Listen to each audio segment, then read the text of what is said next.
Bien, bueno, estoy grabando.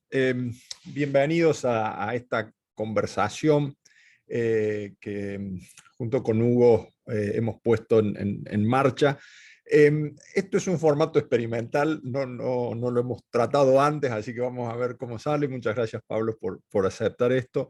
La idea es tener una conversación con distintos sociólogos, antropólogos de la religión en América Latina, que permiten una hora más o menos condensar o introducir a los que están viendo esto al trabajo de estos colegas, ¿no?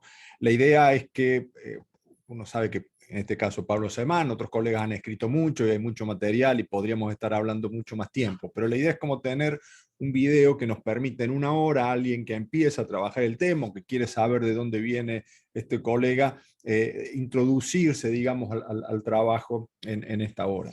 Por eso, la presentación o la charla, la conversación de hoy con Pablo estaría estructurada en tres espacios. La idea es explorar las condiciones de producción del conocimiento. Entonces, cada uno de los tres puntos de la charla tienen que ver con algo de esto. El primero serían las condiciones. Le vamos a preguntar a Pablo ahí que nos cuente de capacitación, mentores, redes de trabajos, colegas, cómo se interesa en esta área. Una segunda etapa que sería la producción de conocimiento, y en ese sentido los proyectos en los que Pablo ha estado metido, los artículos, tal vez las cosas más importantes, dos o tres de los más importantes libros principales, la búsqueda intelectual, digamos, en términos de producción académica, de charlas, y finalmente los últimos 20 minutos para hablar sin necesidad de referencias, pero esto es decir, ¿qué has aprendido de la religión en América Latina? ¿No? ¿Cuáles son las cosas, las enseñanzas más importantes, las intuiciones más importantes que tienes? Este sería el marco general de la conversación, y le paso la palabra a Hugo para que sí, ahora ya más formalmente lo introduzca a Pablo. Sí, muchísimas gracias. Es un gusto enorme estar con ustedes. Verlos, aunque sea así por internet, es siempre grato, siempre emocionante. Y bueno, ya habrá ocasión para que podamos encontrar los espacios para vernos y tomarnos los mezcales que tanta falta nos están haciendo en estos tiempos. Ya ha dicho muy bien Gustavo, no me voy a extender en un poquito el sentido de este laboratorio de experimentación. En realidad es eso, digamos, y que vaya a saber hacia dónde nos conduzca, pero por lo pronto es eso, ¿no? Solamente dos cositas quisiera decir de Pablo. Todos los que estamos aquí lo conocen, pero digamos, probablemente como la idea es grabar esto y como la idea es que efectivamente mucha gente, bueno, quien quiere en realidad, porque no se trata, pueda acudir y ver cuando quiera, cuando le dé la gana, digamos, estos formatos digitales. Solamente dos cosas sobre Pablo, para no hacer una presentación larga, digamos, que nos tomaría mucho tiempo hablar de la obra de Pablo. Dos cosas que creo que son siempre estimulantes, es que es un investigador muy creativo y que, entre otras cosas, creo que se ha logrado desplazar y seguramente parte de lo que nos va a comentar ahora, viene por ahí, se ha logrado desplazar de dos grandes tendencias, digamos, orientaciones en la sociología de la religión, de la socioantropología de la religión latinoamericana, me parece.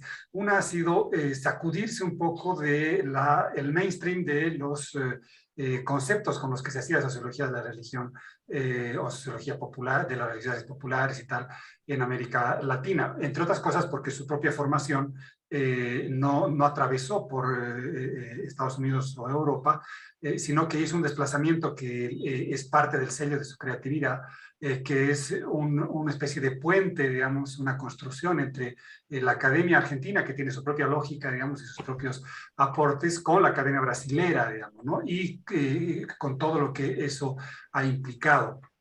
Y eso a la vez creo que le ha dado a Pablo una posibilidad de mirar las cosas más allá de lo que, de una idea que siempre ha criticado y que la ha puesto sobre la discusión, más allá del católico-centrismo, digamos, que así como que un eje, digamos, de la socioantropología de la religión latinoamericana. Entonces me parece que como que esos dos desplazamientos territoriales, conceptuales y epistemológicos, en el fondo lo han conducido a Pablo a mirar las cosas desde otro lado. Entonces por eso es siempre tan estimulante siempre leerlo. Es un autor además arriesgado, porque deja que su creatividad y su imaginación se vaya, digamos, directamente en su interpretación. Es poco protocolar en cierto sentido, o sea, va saltando de un lado al otro y va teniendo algunas, textos de distintas naturalezas, que es una cosa que en mi caso además se agradece mucho, porque me gusta también ese estilo medio ecléctico.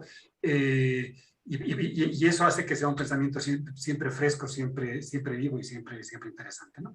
El último libro de Pablo, solamente para decirlo muy rápidamente, se llama Vivir la Fe, que está publicado en Siglo XXI Editores, que ya se ha presentado, se ha discutido, en fin, pero evidentemente es un texto al cual tenemos que volver y volver a discutir, porque es uno de los textos que sintetiza también parte de sus largos años de trabajo en los sectores populares, y haciendo estas innovaciones conceptuales, tratando de dar una explicación distinta. Entonces, voilà, no más que eso. Muchas gracias, Pablo, por acompañarnos hoy, y ahí nos vamos.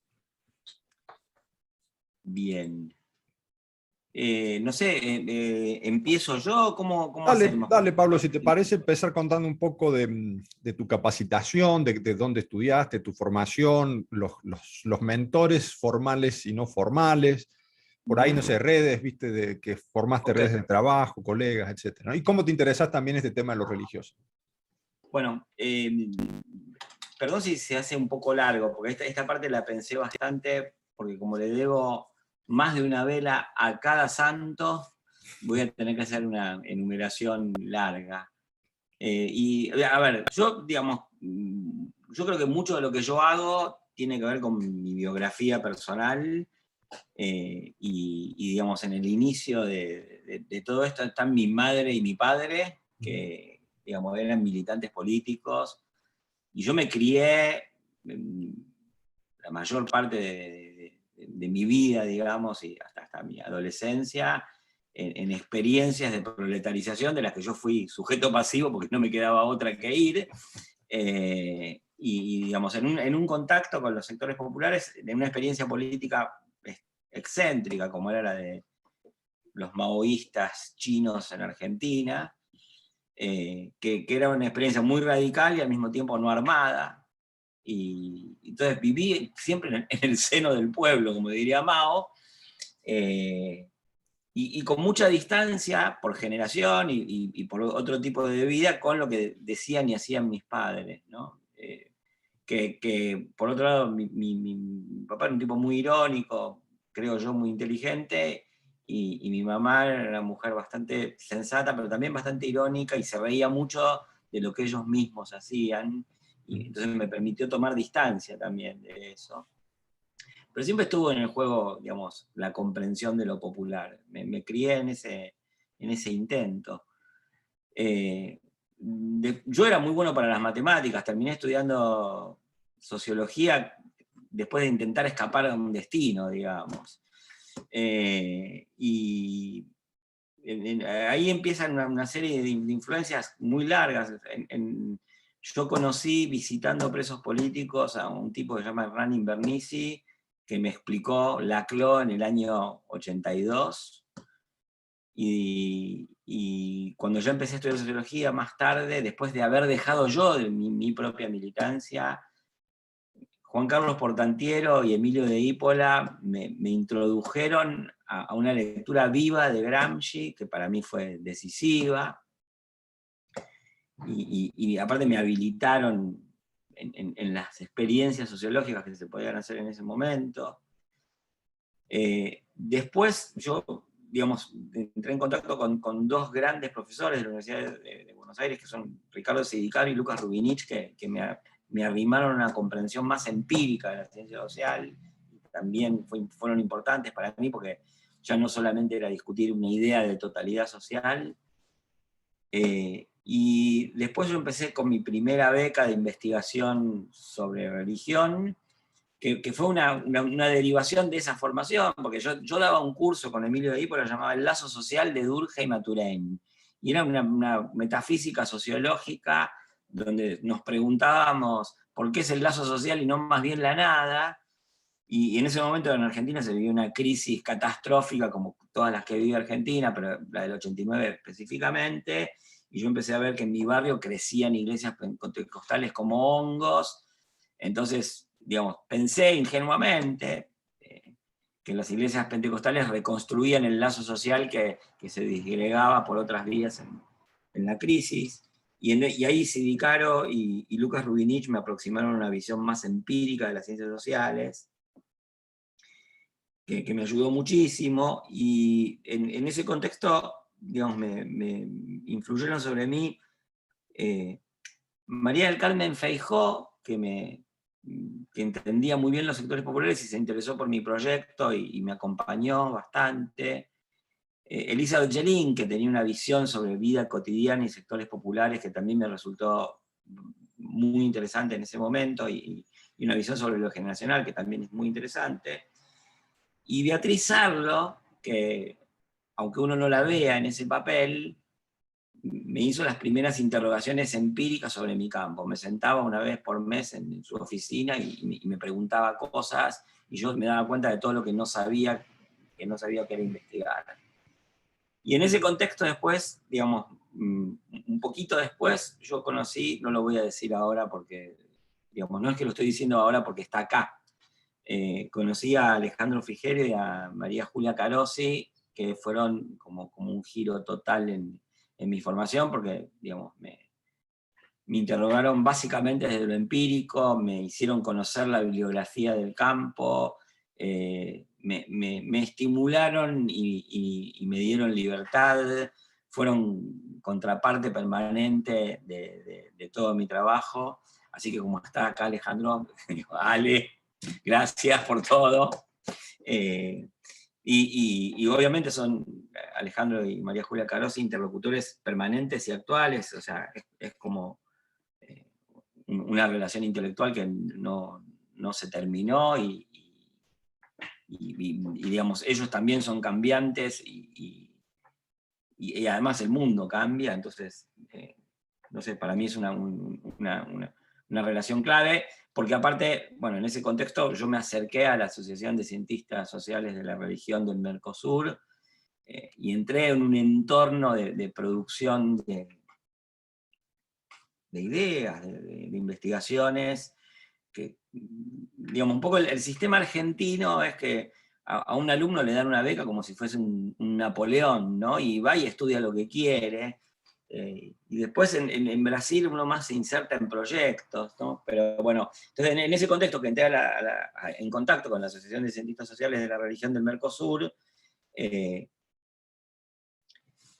me presenté al doctorado en la Universidad Federal de Río Grande do Sul, con el estímulo que me dio Arioro, que fue el director de mi tesis doctoral, y ahí también fue una experiencia importantísima. Yo todo esto lo digo muy sumariamente porque son muchas cosas, pero en realidad cada de esas experiencias para mí fueron giros, fueron claves en términos de influencia intelectual y de afectos.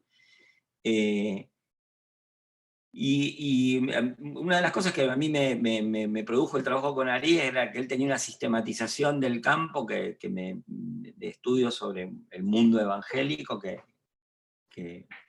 me sirvió muchísimo para leer todo, sistematizarlo todo, y él me invitó muchísimas veces a escribir artículos con él que me permitieron objetivar esa apropiación, y darme una base fuerte para hacer mi trabajo de investigación.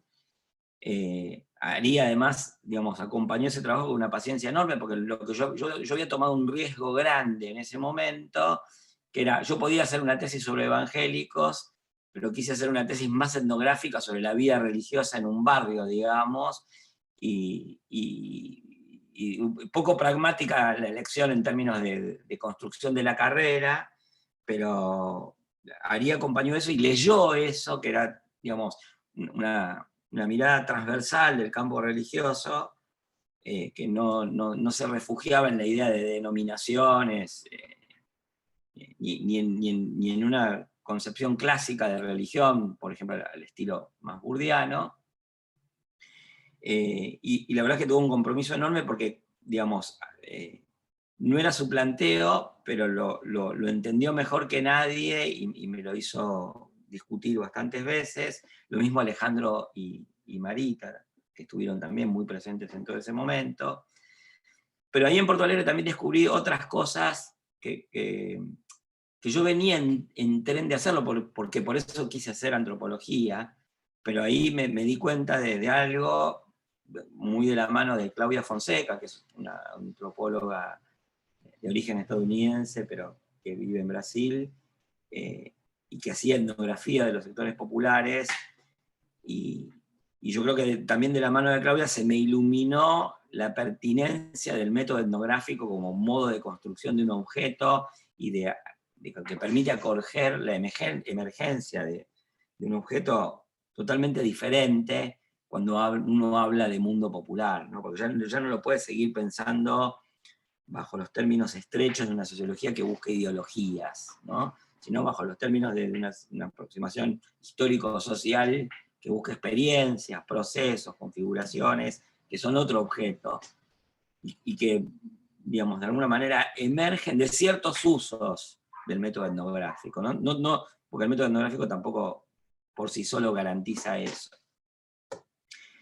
De ahí también fue muy importante el trabajo con mis compañeros estudiantes del doctorado, Marta Jardín, Eloísa Paim, y con sobre todo a Ayrton Jungblut, que recientemente falleció, el año pasado, que es era un tipo fantástico, muy inteligente, muy iluminador, y con Bernardo Leugoy, que ya era profesor en el doctorado, pero era parte del diálogo.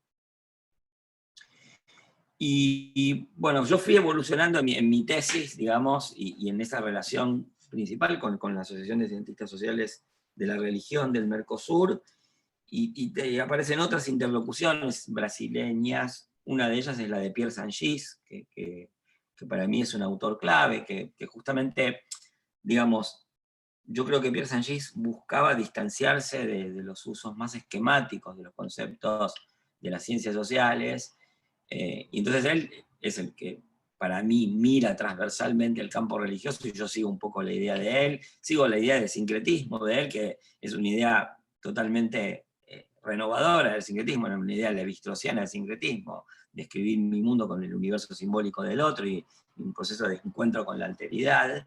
Casi que dispensaría el uso de la palabra sincretismo.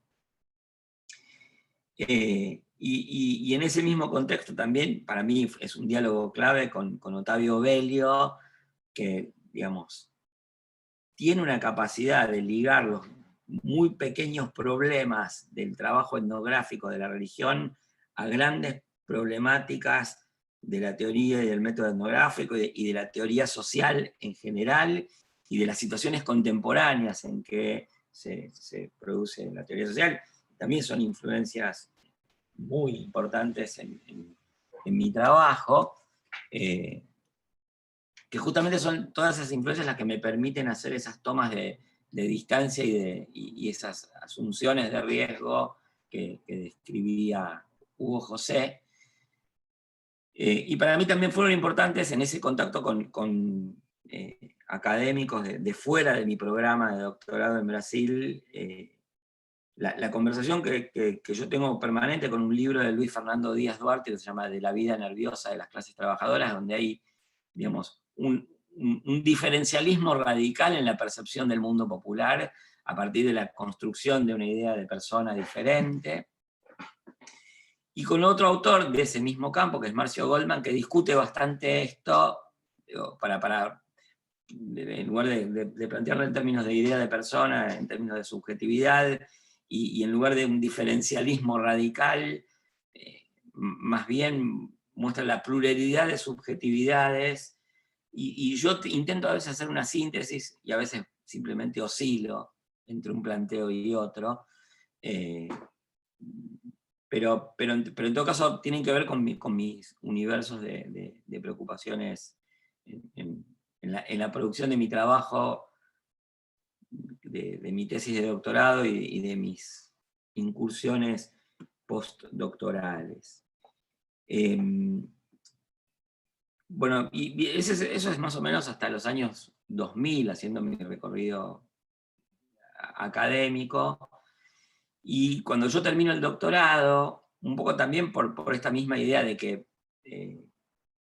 yo veo el campo religioso más allá del campo de disputa entre las denominaciones religiosas, y la religión más allá de lo que gerencian las grandes denominaciones religiosas, me preocupé mucho por las intersecciones entre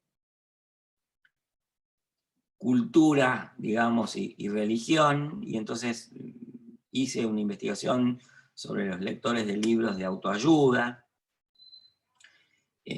viendo como una zona de recomposición de las prácticas y las experiencias de sujetos del mundo popular y de las clases medias, que a su vez eso me llevó a preocuparme más por los fenómenos de la nueva era y entender que la nueva era estaba había una nueva era de la nueva era, que era la de la masificación de la nueva era. Entonces eso fue un trabajo, digamos, una incursión y un trabajo que yo tuve sobre todo a partir de 2003. Pero basado en la experiencia adquirida anteriormente en el mundo popular de trascender el punto de vista obispal e institucional en la definición de lo religioso y priorizar las experiencias y el acceso etnográfico a las experiencias. En aquel caso, en el mundo popular, en todo caso mi descubrimiento tenía que ver con el carácter axial que tenía el elemento cosmológico, la inmanencia de lo sagrado en la vida de los sectores populares, como elemento lógicamente anterior a cualquier participación en cualquier grupo religioso, ¿no?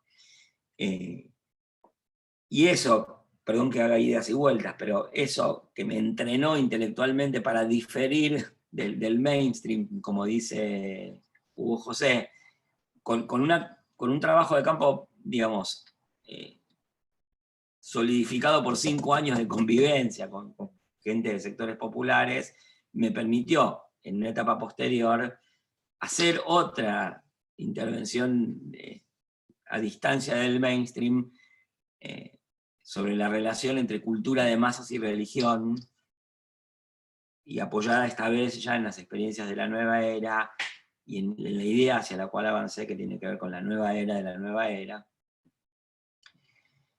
Y paralelamente, porque esto ya es otra historia, pero es algo que yo hice, aunque no entra dentro de los estudios sobre religión, como me metí en temas de cultura de masas y religión, y como yo ya había hecho una exploración anterior durante el doctorado sobre el rock en Argentina, también tuve un periodo muy largo de trabajo, y lo sigo teniendo, sobre música y juventud, música y sectores populares, música y clases medias, donde aparte, digamos, esto es parte de mi situación intelectual, que es cuando yo volví a Argentina de Brasil, que Brasil es más plural teóricamente, porque es más policéntrico, me encontré con que la lectura de Bourdieu era muy diferente a la que había tenido yo en los años 80 en la Facultad de Ciencias Sociales, y era una lectura que era casi el Diamat de Stalin, ¿no? O sea, era imperativa, codificada, mecanicista, que incluso no respetaba ni las propias indicaciones epistemológicas de Bourdieu. Y entonces tuve como una gran pugna intelectual y que me llevó a construir objetos e interpretaciones a distancia del canon bourdiano. Y eso me provocó un encuentro con autores pragmáticos y una investigación muy larga sobre modos de producción de música, donde el tema organizacional de la música era importante, y donde terminé produciendo un libro que se llama Gestionar, Mezclar, Habitar, que salió en 2014, pero que es parte de mi formación y parte de la formación de otra red de interlocuciones que tiene que ver con Antoine Enion, con Claudio Bensecri, que es un sociólogo argentino que vive en Estados Unidos, y de formar el grupo de investigadores que yo vine formando en los últimos 20 años, que algunos se dedican a la religión y otros no. Y bueno, digamos, ahí hay otra red, ¿no? Ujú. que yo tuve y que es paralela, pero que interactúa con mi formación como investigador Ujú. de las experiencias religiosas. Porque mi salida, digamos, o mi diferencia con el planteamiento burdiano en el mundo de las religiones, tenía que ver con discutir el concepto de campo religioso y tomar la indicación que el propio Bourdieu da cuando él discute en el 85 su texto del 73, cosa que nadie le da mucha atención. Pero también tenía que ver, digamos, uno puede interpolar en ese razonamiento de los dos Bourdieu's la intervención pragmática que acentúa el peso de las mediaciones y de la necesidad de seguir desde adentro del campo las prácticas para no hacer interpretaciones extrínsecas al campo, ¿no? Y eso a su vez tiene que ver con otro diálogo y con otra deuda, que es con Antonadia Borges, que es una antropóloga brasileña que trabaja mucho sobre los sectores populares y que me transmitió un concepto de etnografía que radicalizaba el que yo había aprendido con Claudia Fonseca. A su vez ella fue orientada por Claudia Fonseca. Y, y eso también me permitió redefinir todo retrospectivamente y prospectivamente mi relación con mis objetos de estudio, que eran música, religión, sectores populares y también sectores populares y política, porque además como mi experiencia de investigación fue de inmersión radical, la verdad es que uno está cerca del modo de vida, entonces no lo puede dividir, o sea, el modo de vida no resiste la división académica. Uno después tiene que llevarlo a las divisiones académicas porque el régimen de inserción académica lo obliga a uno, pero eso está presente como experiencia fundante y son una roca viva los diarios de campo, ¿no? Y la experiencia etnográfica. Y de esa roca viva uno va retomando cosas permanentemente, incluso indagando su propia práctica etnográfica, que era lo que me surgía del contacto con Antonadia.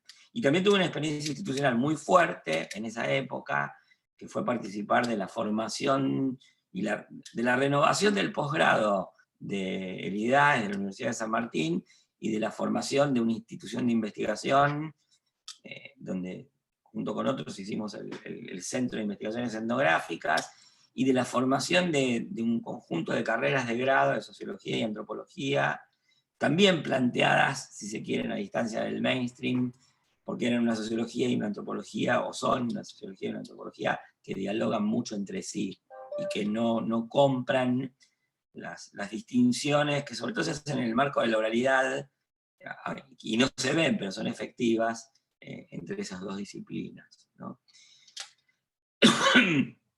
Bueno, después de esos años de muchísimo trabajo, yo estuve en México casi 3, 4 años, primero en la UAM de Iztapalapa y luego en el Colegio de México, y tuve diálogos importantes que me influyeron, digamos, una captación diferente de lo que yo había leído de Néstor García Canclini, que al entender México entendí por qué García Canclini hablaba de lo que hablaba, y al entender la posición de la antropología en México, que es muy complicada, porque, digamos, para muchos antropólogos mexicanos no hay antropología sino antropología mesoamericana, ¿no?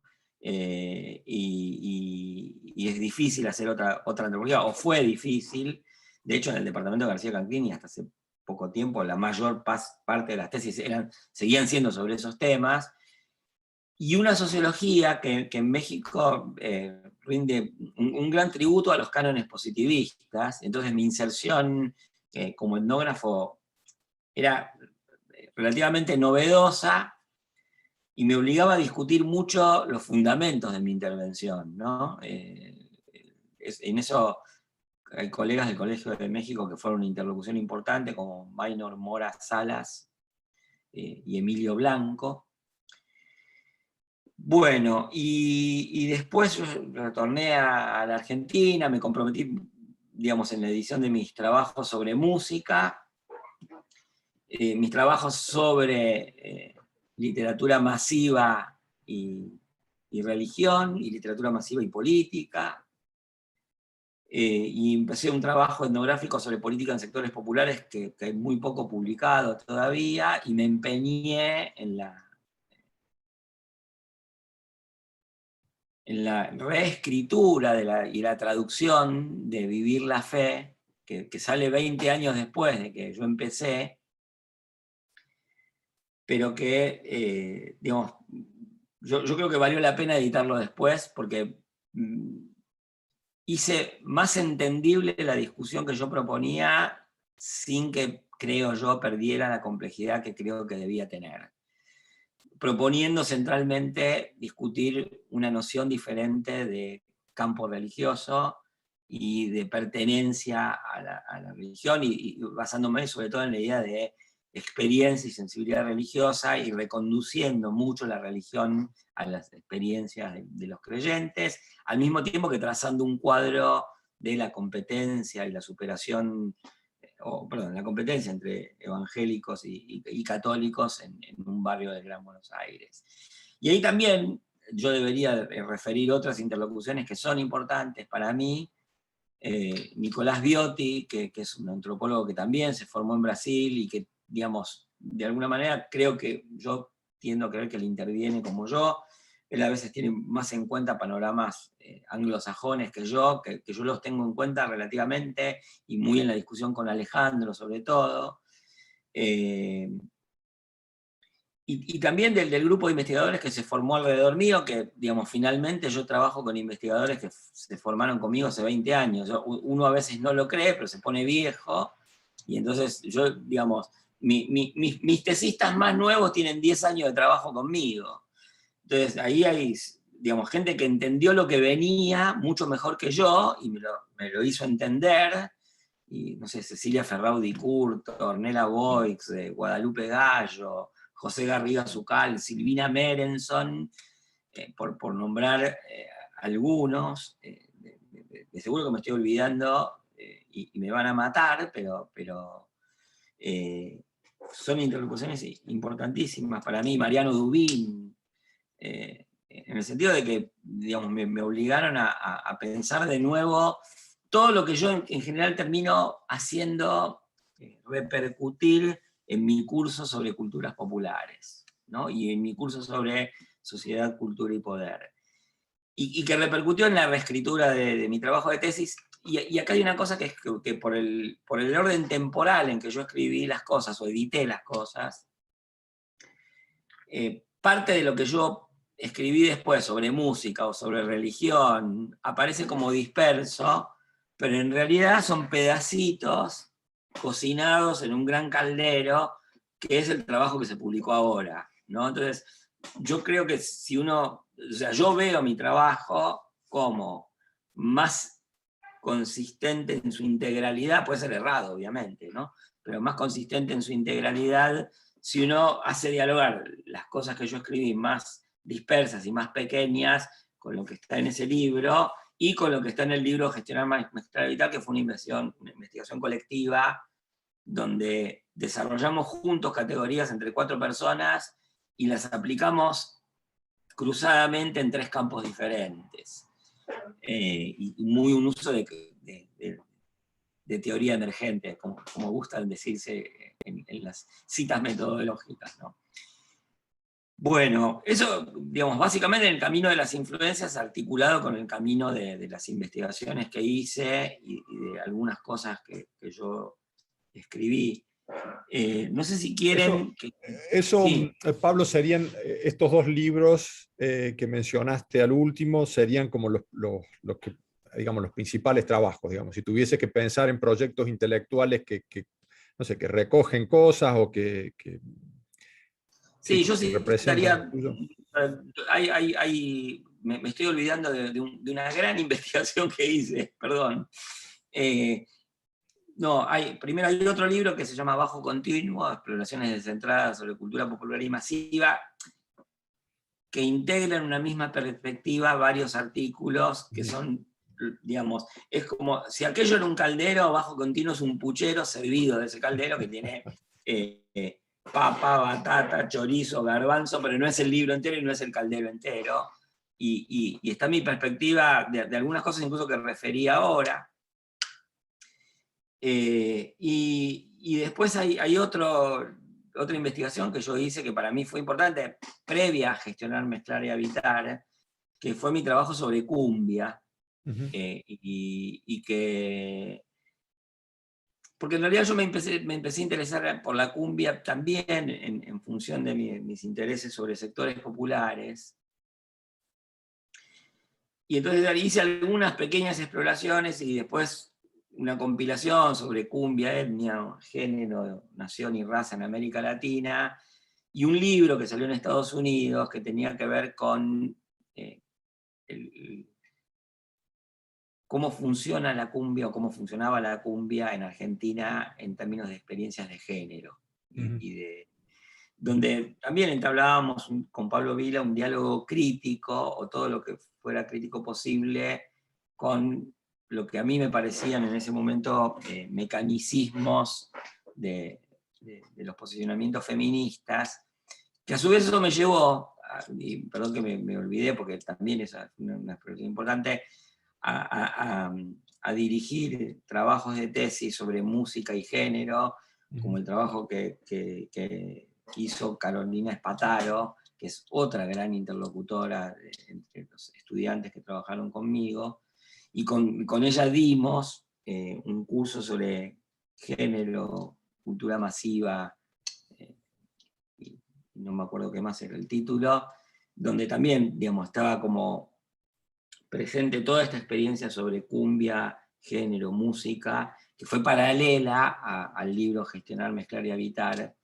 y que está en los dos libros sobre cumbia que acabo de citar.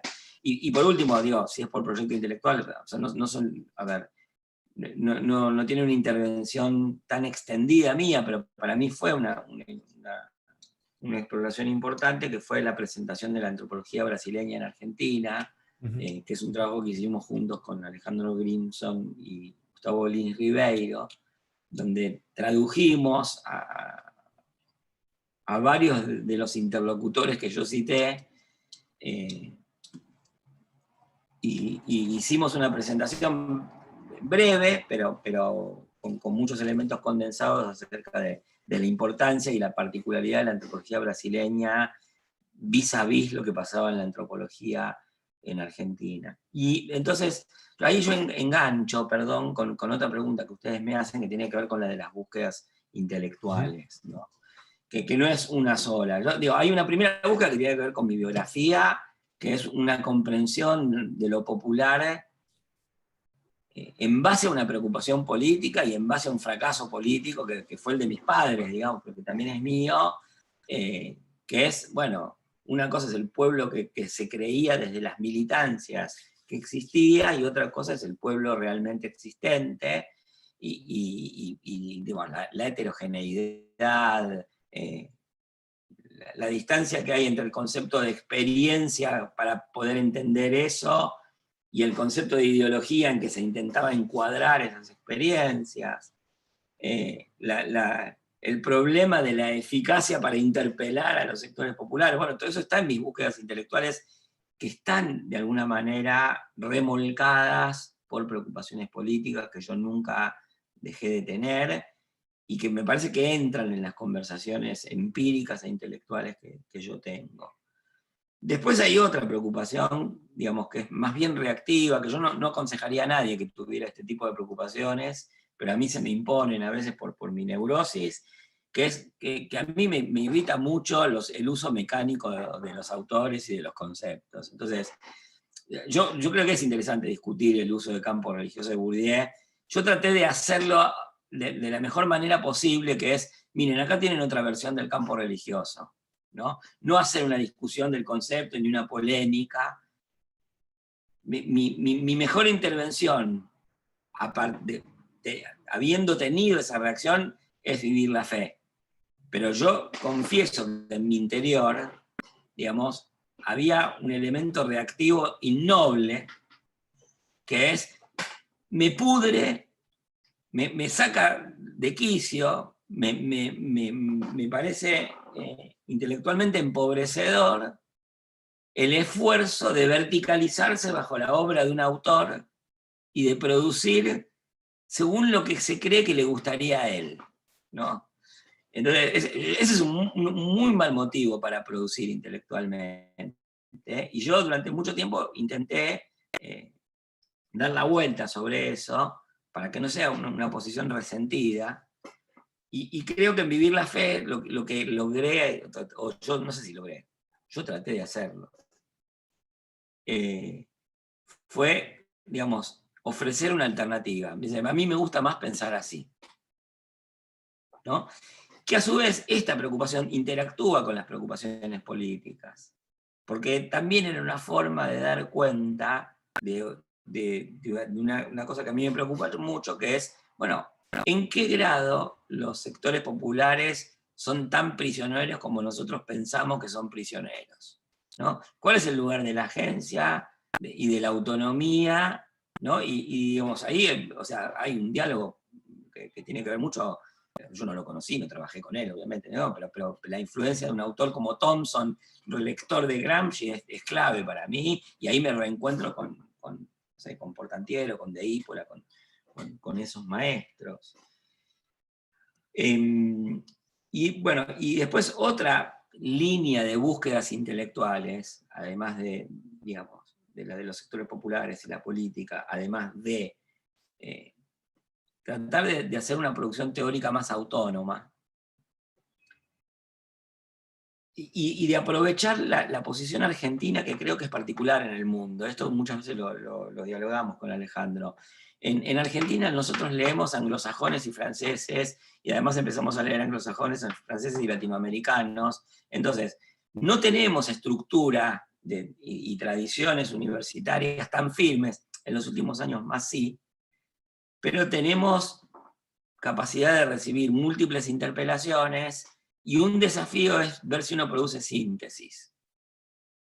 Otra forma de salir de eso es producir alineamientos automáticos. Entonces yo eso no, pero producir síntesis es algo que me ha interesado, aprovechando esa posición complicada de la Argentina en la geopolítica académica.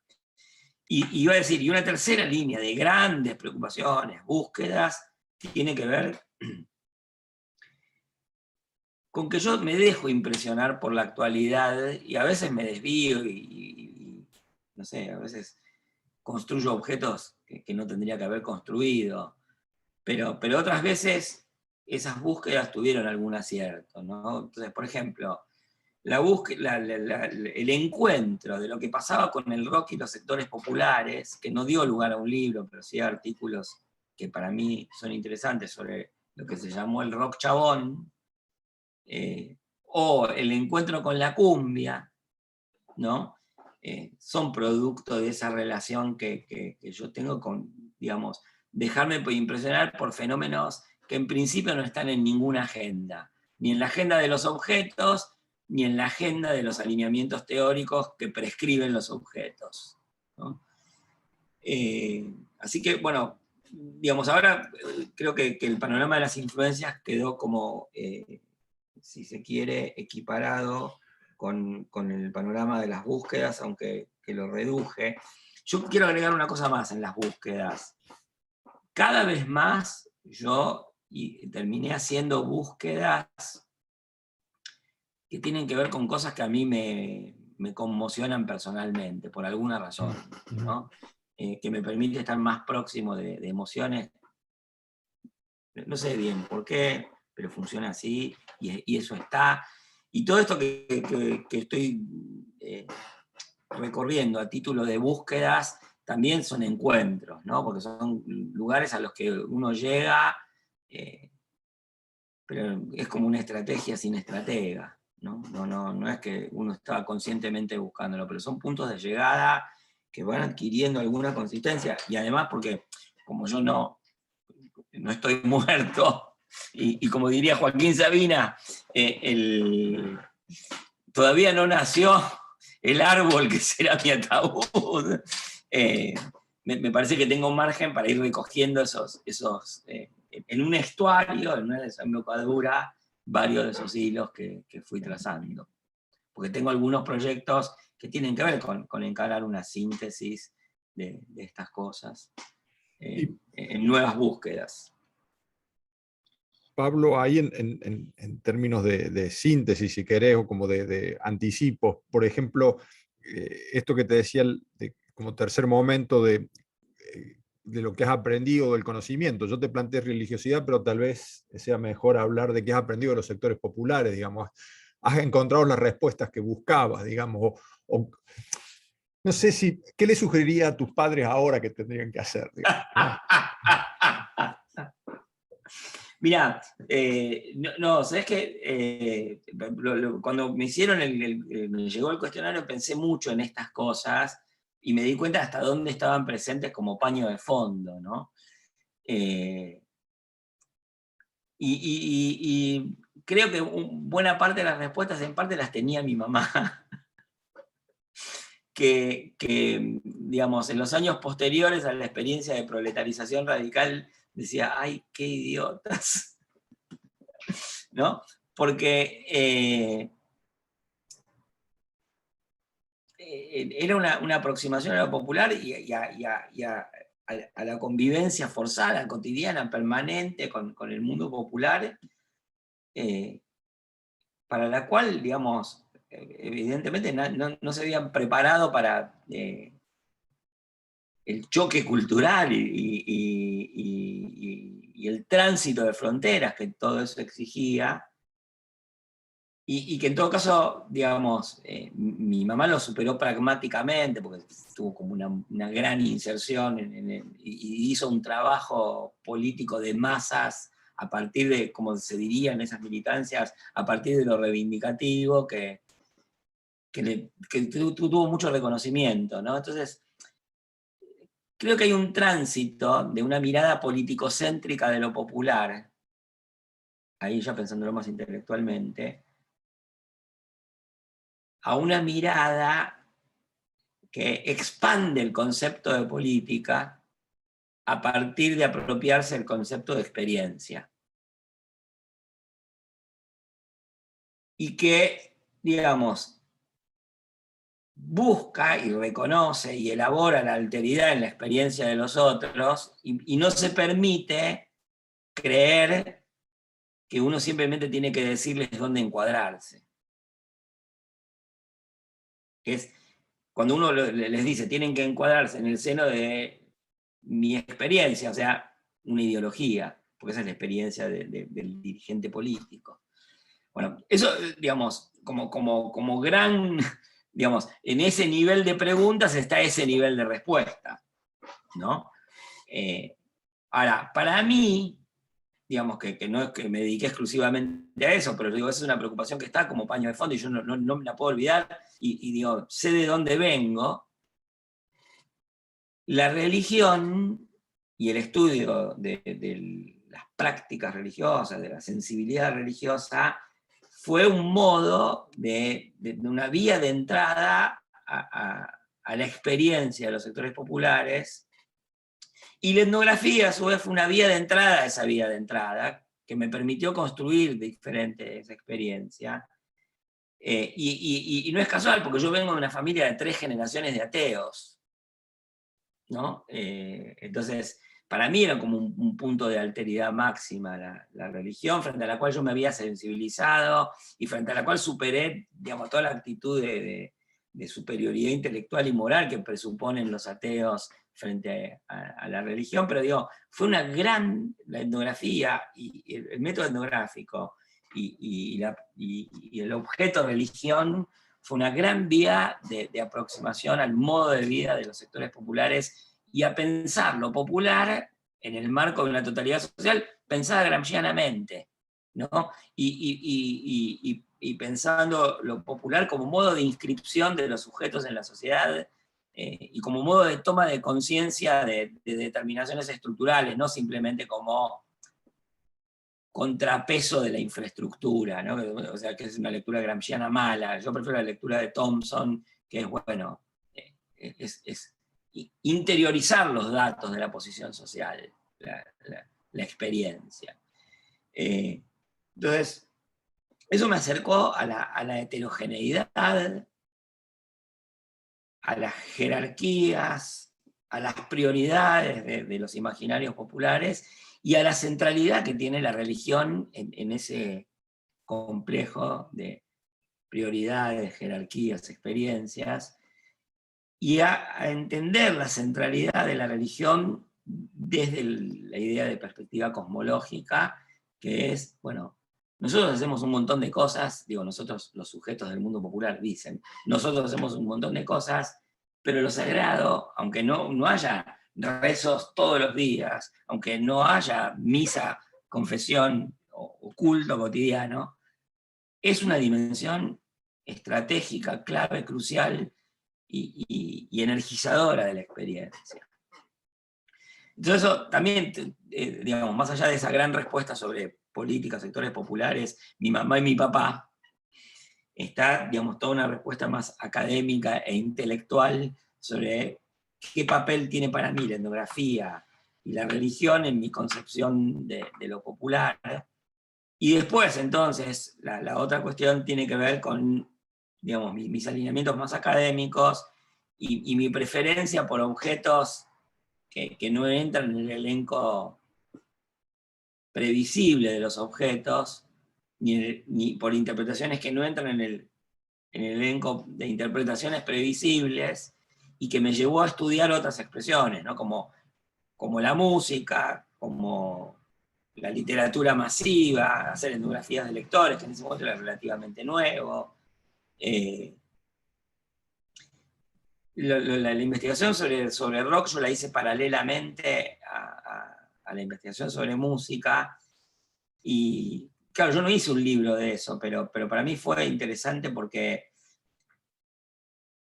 yo lo escribí en algún artículo, uno veía en la posición de los jóvenes de los sectores populares una distancia del universo que se había armado sociopolíticamente con el neoliberalismo, que era una distancia fuerte y que anticipaba en el 96, en el 97, en el 98, la crisis de 2001. ¿No? Entonces, uno podría decir, era una preocupación de agenda chiquita, porque no estaba trabajando sobre la pobreza ni sobre los piqueteros, pero en realidad tuvo que ver mucho con el espíritu de la reacción popular en esos años. Y eso también me llevó en su momento a encarar una investigación más larga y un libro sobre cumbia, que también fueron aprendizajes, perdón, Gustavo, porque me estaba desviando de la respuesta, pero lo inscribiría en los aprendizajes, que fueron aprendizajes míos, de cómo discutir composiciones establecidas, de cómo generar objetos, y también de cómo entender esos objetos, y que creo que terminaron en descubrimientos empíricos, compartidos con otros. Digo, obviamente no me preocupa la originalidad absoluta, no me preocupa que nadie lo haya dicho, ¿no? Me olvidaba de decir una cosa, porque ahora todo esto, y tiene que ver con los diálogos y con mis descubrimientos, que es... últimamente es en los últimos 7 años, pues eso nos pasa a los viejos, que últimamente es un periodo muy largo, yo vengo trabajando muy en diálogo con René de la Torre, y la noción de transversalidad religiosa, que yo venía trabajando desde antes, pero la pude desplegar con mucha más seguridad y más riqueza, justamente por haber leído el trabajo de ella y por haber producido algunas cosas en conjunto. Y finalmente hay otra preocupación / descubrimiento, porque es muy actual, pero que tiene que ver, y eso también tiene que ver con mi trabajo con René de la Torre, con las transformaciones de la secularización en América Latina, ¿no? Y con las relaciones entre religión y espacio público, y con una reflexión más genérica, o más general, perdón, sobre América Latina, donde, digamos, hicimos un libro bastante largo con René de la Torre, y ahora estamos empezando un curso con René, y va a estar Alejandro, va a estar Carlos Garma y Verónica Jiménez, pero que que tiene que ver con la transformación del campo religioso y sus efectos en la relación entre el campo religioso y espacio público. Y es, es algo que está en curso y que tiene ese título general y esos resultados generales, pero que también yo lo estoy trabajando ahora en una investigación empírica de mediano plazo, digamos, sobre los pastores evangélicos de grandes denominaciones y sus posicionamientos políticos. Perfecto, perfecto, Pablo, muchas gracias. Le paso la palabra a Hugo a ver si quieres cerrar un poco esto, pero muchas gracias y esto era básicamente lo que queríamos, un poco en unos 50 minutos estas tres cosas, ¿no? Tus redes, tu formación, los contactos que te han ayudado a pensar, el conocimiento que has producido, estos libros importantes, estos trabajos que han marcado tu carrera, pero fundamentalmente este último punto, que estos aprendizajes que a veces, aunque uno lo formule en borrador, es más, tal vez es más fecundo decirlos así narrados que en los papers donde uno tiene que ir probando. Sí. Digamos, me olvidaba de decir una cosa, porque claro, a veces uno se olvida, ¿no? Porque yo te dije algo muy genérico sobre la cuestión de cumbia y género, pero en ese momento también por preocuparme por cosas que me asombraban, pero que no estaban en ninguna agenda, pues después sí estuvieron.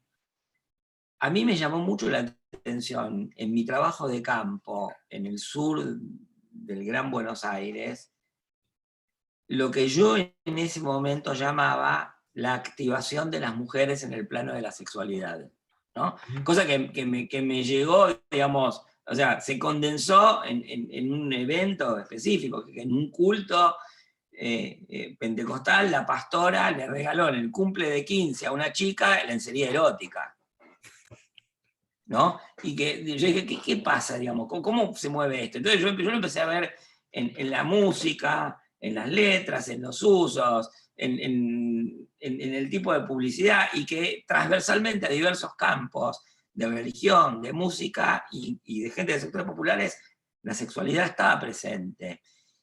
Y entonces en la investigación de cumbia que yo hago en la década siguiente, lo que discutíamos era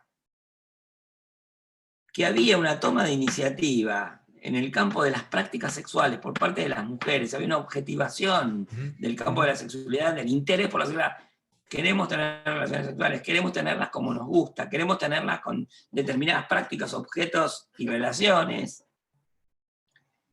y que eso sucedía en un marco que era y sigue siendo predominantemente androcéntrico, pero que ahí había una semilla de cuestionamiento, digamos, del patriarcado, que no venía por la lógica de la denuncia, ni de la interpretación extrínseca, ni de la bajada de línea, sino que venía endógenamente constituida al interior del mundo popular y también de las clases medias. Y que empezaban a no cerrar ciertos órdenes de subordinación de las mujeres, pero que eso ya se veía, insisto, en que en una pequeña iglesita pentecostal en 1997 la pastora le regala lencería erótica a la chica que cumple 15. Claro, claro.